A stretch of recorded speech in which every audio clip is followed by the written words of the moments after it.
Hello everyone, welcome to my mini ব্লগে তোমাদের সবাইকে স্বাগত।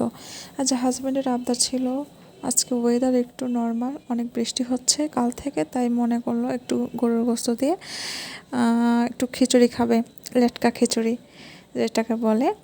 তো আমি সোজা ওগুলো ফ্রিজ থেকে বের করে, গরুর গোস্ত রান্না করা ছিল সেটা বের করে বেলকনিতে গেলাম। বেলকনি গিয়ে দেখলাম বৃষ্টির কী পরিমাণে অবস্থা, কি কাপড় চোপড় তো শুকায়নি, আজ আর শুকাবে না, কালকেও মনে হয় শুকাবে না, এই অবস্থা।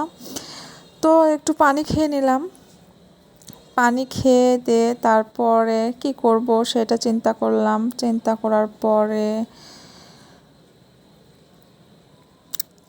করার পরে আবার একটু ওই রুমে গেলাম। ওই রুমে গিয়ে দেখলাম অবস্থা খারাপ, বৃষ্টির পানি ছড়াছড়িভাবে জানালা দিয়ে আসতেছে, কিন্তু কিচ্ছু করার নেই। আমি জানালাটা কোনো মতেই আটকাতে পারতেছি না, অনেক টায়ার্ড ছিল। একটা আপেল বের করে আপেল খেয়ে নিলাম, তারপর আবার বেলকনি গেলাম। বেলকনি গিয়ে বৃষ্টি দেখতে অনেক মজা। তারপরে কিচেন রুমে এসে দেখলাম থালাবাটি পড়ে আছে, সেগুলো না মাজলেই নয়, সেগুলো মাজতে হবে। সেগুলো না মাজলে, অনেক পরে মাজলে পারে আলসেমি লাগে, ভালো লাগে না।